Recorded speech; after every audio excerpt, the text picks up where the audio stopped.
প্যালেস্টাইনে কারা? আহা, প্যালেস্টাইনের মুসলমানদেরকে মাইরে মাইরে শেষ করে দিল। দেখছেন ছবিতে না? দেখেন না? প্যালেস্টাইনের মুসলমানদের যখন মারা হচ্ছে, বাংলাদেশের প্রধানমন্ত্রী তখন আমেরিকায় ক্লিনটনের সঙ্গে কথা বলতেছেন। তিনি ক্লিনটনের কাছে তার পিতৃ হত্যার জন্য দায়ী সাজাপ্রাপ্ত 3 জন ব্যক্তিকে ফেরত চাচ্ছিলেন। আমার দৃষ্টিতে এটা কোনো অপরাধ নয়। সন্তান তার পিতার প্রতি আকর্ষণ থাকবেই। আমার আপত্তি সেখানে আপনি প্রধানমন্ত্রী শুধু শেখ পরিবারের প্রধানমন্ত্রী নন, শুধু আওয়ামী লীগের প্রধানমন্ত্রী হওয়া উচিত নয় আপনার। আপনি পৃথিবীর দ্বিতীয় বৃহত্তম বাংলাদেশের 12 কোটি মুসলমানের প্রধানমন্ত্রী। পিতৃ হত্যার আসামি ফেরত চাইলেন, কিন্তু বিল ক্লিনটনের আশ্রয় প্রশ্রয় লালিত পৃথিবীর অসভ্য জাতি সন্ত্রাসী ইহুদিরা প্যালেস্টাইনের মুসলমানদেরকে পাখির মতো গুলি করে হত্যা করছে। আপনি কেন জবাব চাইলেন না? জবাব আপনি চাইতে পারবেন না, কারণ মুনাফিকদের সাহস হয় না, সাহস হয় মুমিন ব্যক্তির। বিল ক্লিনটনকে বলা দরকার ছিল, এই ইসরায়েলকে তোমরাই বসিয়েছো, মধ্যপ্রাচ্যের বিষ ফোড়ায় পরিণত করেছো তোমরা। তবে হ্যাঁ, যুরিবাত আলাইহিমুজ জিল্লাতু ওয়াল মাসকানা ওয়া বাউ বিগাদাবিন মিনাল্লাহ। আল্লাহর গজব আসবে, ইহুদিরা পৃথিবী থেকে নিশ্চিহ্ন হবেই হবে ইনশাআল্লাহ। দেখেছেন তাকায়া প্যালেস্টাইনে ইসরায়েলিরা হেলিকপ্টার, গানশিপ, কামান, বোমা নিক্ষেপ করছে, আর প্যালেস্টাইনের শিশু কিশোর যুবকেরা ইহুদিদের নিক্ষিপ্ত বোমা আর কামানের মোকাবেলা করতেছে পাথর দিয়ে।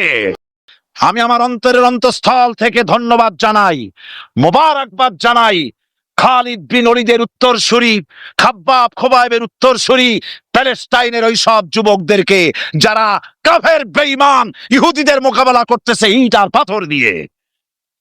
আর আমি আমার অন্তরের অন্তঃস্থলের সমস্ত ঘৃণা দিয়ে আমি ধিক্কার জানাই পৃথিবীর মুসলিম শাসকদেরকে, যারা মুসলমানদের মার দেখে চুপ করে যারা বসে আছে। মুসলমান যদি মুসলমানের মতো হয়, 10 জন যথেষ্ট। কয়জন যথেষ্ট? কোথায় আছে কথা? আল্লাহ পাক কোরআন শরীফের মধ্যে বলেছেন, একজন যদি হও ইমানদার মুত্তাকি 10 জনের উপরে বিজয়ী হবে। 10 জন যদি হও 100-র উপরে বিজয়ী হবে। 100 যদি হও 1000-এর উপরে বিজয়ী করবো। জোরে বলেন সুবহানাল্লাহ। কবি বলতেছেন, ফিজায়ে বদরে পয়দা কুন ফেরেশতে তেরি নুসরত কো উতার সকতে গর্দুঁ সে কতর আন্দর কতর আবি। বদরের মুসলমানদের মতো ঈমান আনো, তাহলে আকাশ থেকে কাতারে কাতারে ফেরেশতা নাজিল করে দিয়ে আল্লাহ পাক তোমাদেরকে সাহায্য করবেন। সুবহানাল্লাহ। সে আল্লাহ আছে না নাই? জোরে বলেন আছে না নাই? সেই আল্লাহ রাব্বুল আলামিন কোরআনে কারীমের ভিতরে আয়াতুল কুরসির মধ্যে বলে দিয়েছেন, আল্লাহু লা ইলাহা ইল্লা হুয়াল হাইয়ুল কাইয়্যুম। প্রাণ খুলে সবাই পড়েন, বসা মানুষ, দাঁড়ানো মানুষ। আল্লাহু লা ইলাহা ইল্লা হুয়াল হাইয়ুল কাইয়্যুম। আল্লাহ রাব্বুল আলামিন, তিনি ছাড়া কোনো ইলাহ নাই, তিনি সার্বভৌমত্বের মালিক কেউ নাই আল্লাহ ছাড়া। এই কথা মানুষকে ঘোষণা করতে হবে। বাধা, এই কথা বললেই বাধা দেবে কয় শ্রেণীর লোক? 3 শ্রেণী। প্রথম শ্রেণী হচ্ছে কে? রাষ্ট্রশক্তি। আজও তারা বাধা দিচ্ছে। আল্লাহর আইন দিয়ে দেশ চালাও, তারা তাদের মন মর্জি মোতাবেক আইন দিয়ে দেশ চালাবে। আল্লাহ পাক বলছেন, আলা আলাহুল খালকু ওয়াল আমরু। সৃষ্টি যার, আইন চলবে তা। কারো বাবার আইন চলতে পারে না, নিজেদের তৈরি করা আইন চলবে না। ইনিল হুকমু ইল্লা লিল্লাহ। একমাত্র আইন চলবে কার? এই আইন রাসূল করিম সাল্লাল্লাহু আলাইহি ওয়াসাল্লাম মদিনায় কোরআন দিয়ে প্রতিষ্ঠিত করেছিলেন, আল্লাহর বিধান, আল্লাহর সার্বভৌমত্ব কায়েম করেছিলেন। কোরআন সংবিধান হলো, চুরি বন্ধ হলো, ডাকাতি বন্ধ হলো, জেনা বন্ধ হলো, হত্যা বন্ধ হলো, ধর্ষণ বন্ধ হলো, সব কিছু বন্ধ হয়ে গিয়ে মুসলমানেরা শান্তি লাভ করলো, পৃথিবীর মানুষ শান্তি লাভ করলো। সুবহানাল্লাহ বিহামদিহি। আজ মুসলমানেরা শত্রু চেনে না, বন্ধু চেনে না। বন্ধুকে বানাইছে শত্রু, শত্রুকে বানাইছে বন্ধু। কে কে বন্ধু কে শত্রু চিনাই দিবেন কে? আল্লাহ। বলেন কে দিবেন? আল্লাহ রাব্বুল আলামিন কোরআনে কারীমের মধ্যে পরিষ্কার করে বলেছেন, লাতাজিদান্না আশাদ্দান নাসি আদাওয়াতান লিল্লাযীনা আমানুল ইয়াহুদা ওয়াল্লাযীনা আশরাকু। আল্লাহ পাক বলছেন, হে রাসূল, মানুষের ভিতরে দুইটা শ্রেণী মুমিনদের জন্য সবথেকে জঘন্য দুশমন। কয়টা শ্রেণী? দুইটা। একটা হলো ইহুদ, আর একটা হলো মুশরিক। একটা হলো ইহুদি, আর একটা হলো মুশরিক। এটা হলো তোমাদের দুশমন। আর আজ আমাদের দেশে, পৃথিবীর বিভিন্ন দেশে মুসলমানেরা মুশরিকদের সঙ্গে সম্প্রীতি বাড়াচ্ছে, মুসলমানদের সাথে শত্রুতা বাড়াচ্ছে। আজ আমার দেশে পূজা পার্বণে বাধা নাই। পূজা পার্বণে বাধা আছে? পূজা পার্বণে বাধা নাই। বাধা কোথায়? কোরআন শরীফের তাফসীর মাহফিলে। কোরআনের তাফসীরের মাহফিলে বাধা দেওয়া হচ্ছে। গান বাজনায় 144 ধারা নাই, কিন্তু কোরআন শরীফের মাহফিলে 144 ধারা দেওয়া হচ্ছে। যারা দিচ্ছে তারা আবার ওমরাও করে, হজও করে। ওরা আমাদের বলে আমরা নাকি ধর্মের নামে রাজনীতি করি। বলে না, আমরা নাকি ধর্মের নামে রাজনীতি করি। আমি বলি, ধর্মের নামে আমরা রাজনীতি করি না, আমরা ধর্মীয় রাজনীতি করি। কথাটা বুঝে আসছে কিনা? ধর্মের নামে রাজনীতি তো সেই ব্যক্তি করে 1996 সনের নির্বাচনের আগে যিনি মাথায় পট্টি বেঁধেছিলেন, যিনি শপথ গ্রহণের সময় হাতে তসবিহ পড়েছিলেন। ধর্মের নামে রাজনীতি তিনি করেছেন। আজ আজ অনেকগুলি ডিগ্রি পেয়েছেন তিনি, অনেকগুলি ডিগ্রি পেয়েছেন। কয়টা? মুখস্থ হয়ে গেছে আপনাদের। শকুনেরা, শকুন যদি গরুর গোশত কিনে খাওয়া লাগতো, 80 টাকা কেজি দরে শকুনে এত গোশত কিনে খাইতে পারতো না। লেখাপড়া করে যদি ডিগ্রি নেওয়া লাগতো, এত ডিগ্রি কপালে জুটতো না। পয়সা দিয়া ম্যানেজ করা ডিগ্রি, কিন্তু 9টা নিলে কি হবে? আসল ডিগ্রিটা এখনো বাকি আছে। আসল ডিগ্রি কোনটা? নির্বাচনের আগে পট্টি বেঁধে তসবিহ নিয়ে গোটা জাতিকে যে সফলভাবে প্রতারণা করতে আপনি পেরেছিলেন মহাপ্রতারক হিসেবে, সেই ডিগ্রি আগামী নির্বাচনের মোক্ষম সময় জনগণ আপনার গলায় পরায় দেবে। সুতরাং ধর্মের নামে রাজনীতি নয়, আমরা ধর্মীয় রাজনীতি করি। আমরা এই কোরআনের রাজনীতি করি। এই কোরআন নিয়ে বাঁচতে চাই, এই কোরআন নিয়ে মরতে চাই। এই কোরআন থেকে আমাদেরকে বিচ্ছিন্ন করতে চায় কাফের, বেঈমান, মুশরিকেরা। ও আমার জাতি, কোরআন থেকে যারা বিচ্ছিন্ন করতে চায়, তোমরা কি তাদের বিরুদ্ধে জিহাদের জন্য প্রস্তুত থাকবে? বসেন, আমি বুঝতে পেরেছি বিষয়টা কি। আসরের পরের থেকে বসা তো, সুযোগ পাইয়া খাড়া হইয়া কোমর সোজা করলেন। বসেন, সবাই বসেন। কোমর সোজা হয়ে গেছে, বসে। এত বড় মাহফিল, জীবনে আর একটা পাবো নিশ্চয়তা আছে কি? জোরে বলেন, আছে? আজ আমাকে কথা বলতেই হবে ইনশাআল্লাহ, কারণ আগামীতে আবার আপনাদের সাথে দেখা হবে কিনা আমি জানি না। কথা বলতেই হবে। বসেন, কেউ দাঁড়িয়ে থাকবেন না। আমি দেখতে পাচ্ছি বাংলাদেশের ভাগ্য আকাশে উত্তর গগনে কালো মেঘ জমা হয়েছে। ঝড়ের পূর্বাভাস লক্ষ্য করছি। যদি মোকাবেলা করতে না পারেন সক্ষম ভাবে, এমন অন্ধকার গাঢ় কালো অমাবস্যার রাত আসতে পারে যার সুবে সাদে খাওয়া অসম্ভব। সুতরাং আপনারা কি কাপুরুষের মতো কাফের মুশরিকদের গোলামি করে মরতে চান? বিড়ালের মতো 500 বছর বেঁচে থাকার কোনো লাভ নাই। সিংহের মতো 1 ঘন্টা বাঁচতে চাই। আমাদেরকে বলা হয় সাম্প্রদায়িক উস্কানিমূলক কথা নাকি আমি বলি। পত্রপত্রিকা দিছে না তারা, সাম্প্রদায়িক উস্কানি কথা, সাম্প্রদায়িক উস্কানিমূলক কথা বলি। সেই জন্যই বোধহয় শত শত মুসলিম আমাদের কাছে এসে মুসলমান হয়। মানুষে আর বোকা বানানো যাবে না। যাবে কি? আর বোকা বানানো যাবে? তারপর বলছে কি, এরপরে বলছে, আমাকে বলছে রাজাকার। শুনে রাখো চট্টগ্রামের লক্ষ লক্ষ জনতা, পার্লামেন্টে যখন আমাকে এই কথা বলা হয়েছিল, আমার পার্লামেন্টের কলিগ জাফরুল্লাহ চৌধুরী সাহেব বসে আছেন এখানে। জাফরুল আলম, হ্যাঁ, জাফরুল ইসলাম চৌধুরী বসে আছেন পাশে। প্রধানমন্ত্রী সুদ্ধা, অন্তত 3 শতাধিক পার্লামেন্টের সম্মানিত সদস্যরা সেদিন বসা। 1997 সনের বাজেট বক্তৃতা যখন আমি করতেছিলাম, ডক্টর কুদরতে খোদা, নাম রাখছে কুদরতে খোদা, আসলে গজবে খোদা। এ লোকটি নাস্তিক, ইসলামের চূড়ান্ত দুশ্মন। তার প্রণীত শিক্ষা ব্যবস্থার যখন সমালোচনা করছিলাম, ট্রেজারি বেঞ্চ থেকে আমাকে বলা হলো রাজাকার। আমি আমার সমস্ত শক্তি একত্রিত করে বলেছিলাম, শুধুমাত্র হিন্দুস্তানের রাজাকারেরাই আমাকে রাজাকার বলতে পারে। আমি বলেছিলাম 1973 সন পর্যন্ত আমি বাংলাদেশের কোন রাজনৈতিক দলের নেতা এবং কর্মী ছিলাম না। আমি রাজাকার নই।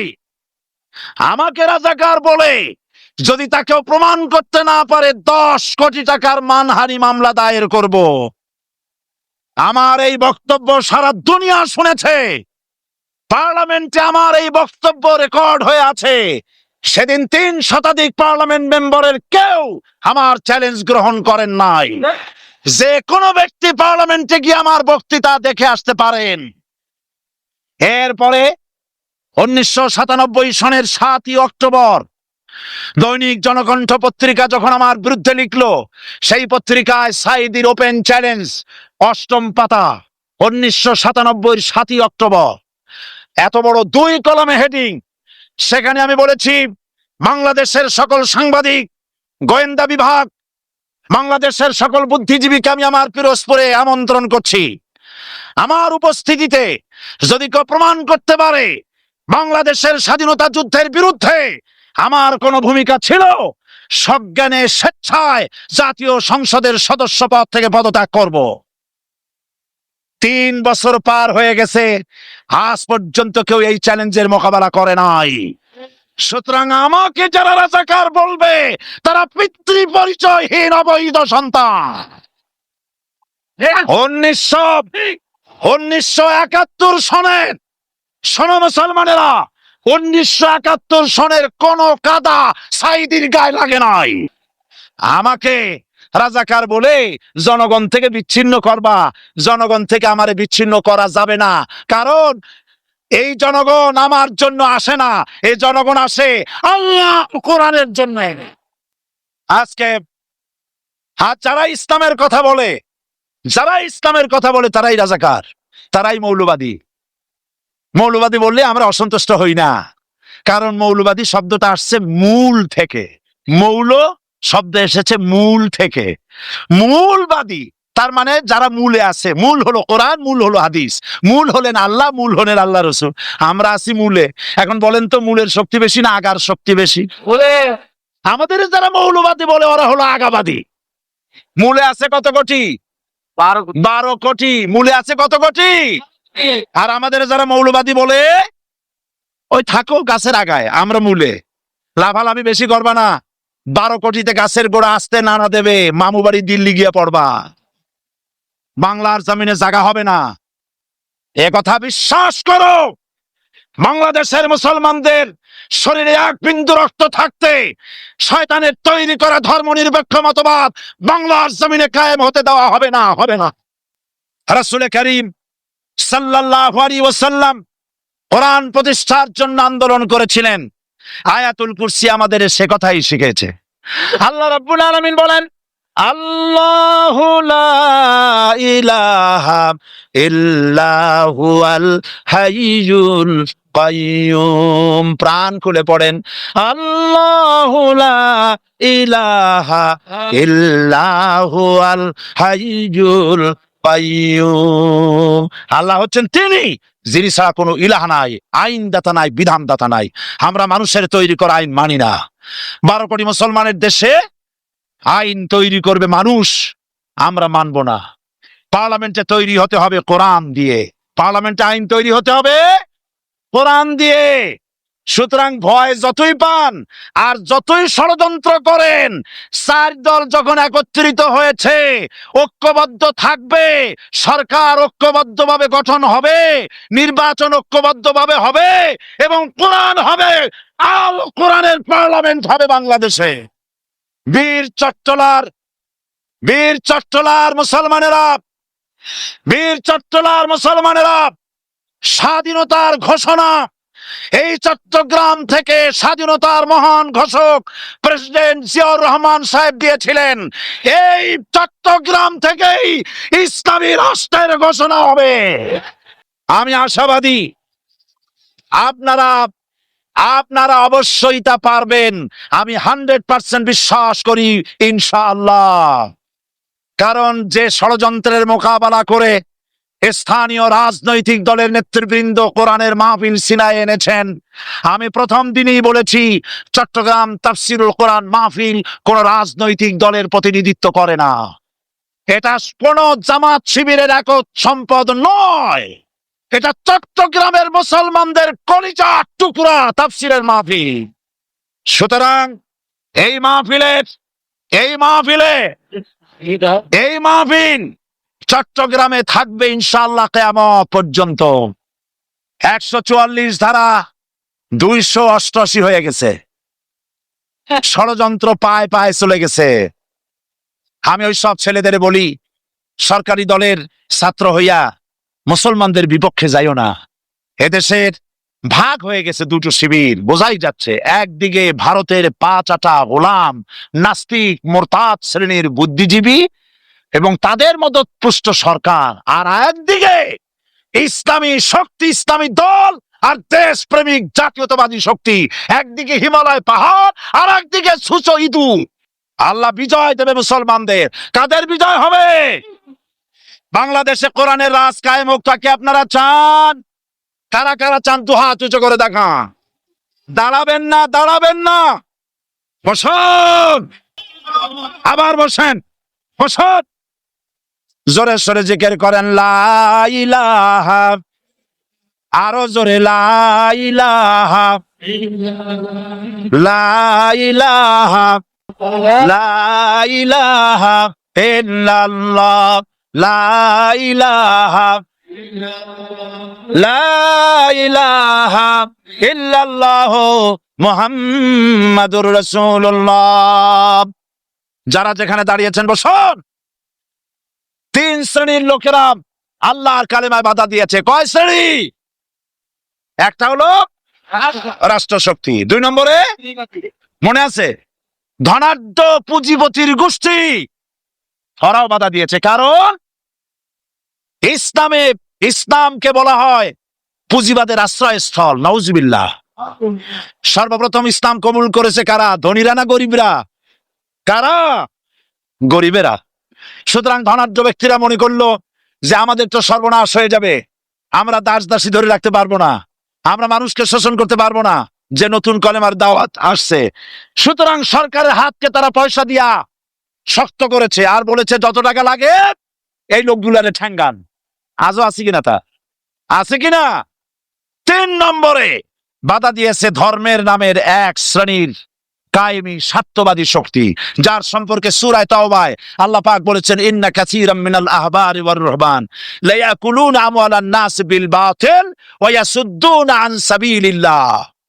ইহুদি আহলে কিতাবদের মধ্যে এক শ্রেণীর বুজুর্গ ধরনের লোক, দরবেশ জাতীয় লোক, যারা নাকি মানুষের সম্পদকে বাতিল পন্থায় ভক্ষণ করে, ওয়াসুদ্দুন আন সাবিলিল্লাহ, এবং আল্লাহর রাস্তায় চলার জন্য মানুষকে বাধা প্রদান করে। এত বড় বিশাল মাহফিলে আপনি দাঁড়ায়া কোন মানুষকে কষ্ট দিবেন না, জায়েজ নাই। মুসলমানদেরকে কষ্ট দেওয়া কবিরা গুনাহ। বুঝতে পেরেছেন? যে যেখানে দাঁড়িয়েছে আপনারা বসা মানুষেরা তাদেরকে বসায় দেন। সুতরাং এই কালেমার দাওয়াত যখন হযরতে মূসা আলাইহিস সালাম দিলেন, ফিরআউন বলল, আমি তো জানি না যে আমি ছাড়া আরো কোন ইলাহ আছে, আইনদাতা তো আমি, তুমি নতুন কোথা থেকে আইনদাতা নিয়ে আসছো? ফিরআউন বলছে, দেখো, আমারে বাদ দিয়া যদি অন্য কাউকে ইলাহ বলে তুমি মানো আর সেই শিক্ষা যদি যে জাতিকে দাও, তাহলে আমি তোমাকে ধরে লাআজআলান্নাকা মিনাল মাসজুনিন, আমি তোমাকে কারারুদ্ধ করব, আমি তোমাকে জেলখানায় ঢুকিয়ে দেব। রাষ্ট্রশক্তি প্রথম বাধা দিল কারা? বলেন সবাই। সেই বাধা কি ওখানে শেষ হয়েছে না এখনো আছে? আছে কিনা জোরে বলেন। আমি তোমাকে জেলখানায় ঢুকাবো। হযরতে মূসা আলাইহিস সালাম বলেন, ফিরআউন রে, জেলের ভয় আমি করি না, আমাকে জেলের ভয় দেখায়া লাভ নাই। আমি আল্লাহ পাকের পয়গম্বর হযরতে মূসা আলাইহিস সালাম। ফিরআউনের দলবল আছে, লোক লস্কর আছে, তার অস্ত্রের অভাব নাই। আল্লাহ রাব্বুল আলামিন মূসা আলাইহিস সালামের কাছে একটা অস্ত্র দিয়া দিলেন। দিছিলেন কিনা? আল্লাহ পাক হযরত মূসাকে বলেছেন, ওয়া মা তিলকা বিয়ামিনিকা ইয়া মূসা। মূসা রে, তোমার হাতে ওটা কি? মূসা আলাইহিস সালাম বললেন, এটা লাঠি। আল্লাহ পাক বললেন, ফেলে দাও লাঠি। লাঠি ফালায় দিলেন। কি হয়ে গেল? হিয়া হাইয়াতুন তাসআ, লাঠি হয়ে গেল। এখন লাঠি পড়ে সাপ হয়ে গেল। সাপ দেখে নবী হোক, ওলি হোক, সাহাবী হোক আর আলেম হোক, সাপ দেখলে ভয় করে না মানুষের? মূসা আলাইহিস সালাম ভয় পাইছে। আল্লাহ রাব্বুল আলামিন হযরত মূসাকে শোনায় দিলেন, খুযহা ওয়া লা তাখাফ সানুঈদুহা সিরাতাহাল উলা। খুব ধরো, লা তাখাফ, ভয় পেও না। আল্লাহ বলছেন ধরো, ভয় পেও না। ধরার সঙ্গে সঙ্গে স্বাভাবিক অবস্থায় ফিরে আসবে, আবার লাঠি হয়ে যাবে। এখন আল্লাহ বলছেন ধরো। মূসা আলাইহিস সালাম কি ভয় পাওয়া উচিত হবে? মূসা আলাইহিস সালাম কি ভয় পাইছিলেন? কারণ হচ্ছে এই দুশমনের শক্তিটা খুব বড়ই দেখা যায়, মনে হয় যেন অনেক বড়, কি জানি কি। আল্লাহ পাক বলছেন, ইন্না কাইদাশ শায়তানে কানা দাঈফা, শয়তানের চক্রান্ত যতই তুমি মনে করো অনেক ষড়যন্ত্রের জাল বিস্তার হয়ে আছে, আল্লাহ কয় কিছুই না, দাঈফা, অত্যন্ত দুর্বল। আল্লাহ পাক বললেন ধরো। মূসা আলাইহিস সালাম সাপ ধরলেন, সঙ্গে সঙ্গে লাঠি হয়ে গেল। ফিরআউন বরদাস্ত করলো না। রাষ্ট্রশক্তির পক্ষ থেকে আক্রমণ শুরু হলো। অপরাধ কি? মূসা আলাইহিস সালামের অপরাধ কি? কি অপরাধ? মাশাআল্লাহ, বুঝতে পেরেছেন। অপরাধ হচ্ছে তিনি বলেছেন লা ইলাহা, জোরে বলেন, লা ইলাহা ইল্লাল্লাহ। এই কালেমাকে আজ আমরা ভিক্ষার বুলি বানাইছি। এটা হলো সার্বভৌমত্বের বুলি, এটা হচ্ছে আল্লাহ পাকের সার্বভৌমত্বের কথা। আজ আমরা মানুষের কাছে আমরা শুনি, মানুষেরা ভিক্ষা চায়, লা ইলাহা ইল্লাল্লাহ, এক মুঠ চাউল দেন, লা ইলাহা ইল্লাল্লাহ 10 খান পাই দেন। এই হচ্ছে কালেমার জিকির। আবার কেউ কেউ জিকির করতেছে লা ইলাহা আস্তে, ইল্লাল্লাহ জোরে, এমন জোরে কলব সাফ করে, কলব তাতে থাকলেও পারে গেলেও পারে। এই কালেমার জার, এর আঘাত পয়গম্বররা মেরেছেন। হযরতে মূসা আলাইহিস সালাম যখন বলেছেন লা ইলাহা ইল্লাল্লাহ, এই ধাক্কা ফিরআউন বরদাস্ত করতে পারে নাই। দরিয়ায় নীলের ভিতরে আল্লাহ পাক ডুবাইয়ে শেষ করে দিয়েছেন, দেন নাই? হযরতে মূসা আলাইহিস সালাম তার উম্মতেরা দরিয়ার পাশে বসে দ্বীনি কথাবার্তা বলতেছেন। এমন সময় ফিরআউন, তার শত্রু হচ্ছে মূসা আলাইহিস সালাম। শত্রু কেন? মূসা কি ফিরআউনের পাকা ধানে মই দিয়েছে নাকি? বলেন আপনারা। তার হালের গরু পিটায় মারছে নাকি? অপরাধ হলো তিনি আল্লাহর জমিনে আল্লাহর আইন প্রতিষ্ঠার কথা বলেছেন। এই শুধুমাত্র এই অপরাধে ফিরআউন তার দলবল নিয়ে 3 দিক থেকে আক্রমণ করেছে। মূসা আলাইহিস সালামের উম্মতেরা ভয় পেয়ে গেছেন। তারা বলছেন, ইন্না লামুদরাকুন। আমরা পাকড়াও হয়ে গেছি। তিন দিকে সাঁড়াশি আক্রমণ, তিন দিকে শত্রু, একদিকে দরিয়া, পালাবার রাস্তা আছে? হযরত মুসা আলাইহিস সালাম ভয় পেয়ে গেলেন, সারেন্ডার করলেন না। হযরত মুসা আলাইহিস সালাম বললেন, কাল্লা, কখনো নয়, ভয় পাওয়ার কোনো কারণ নাই।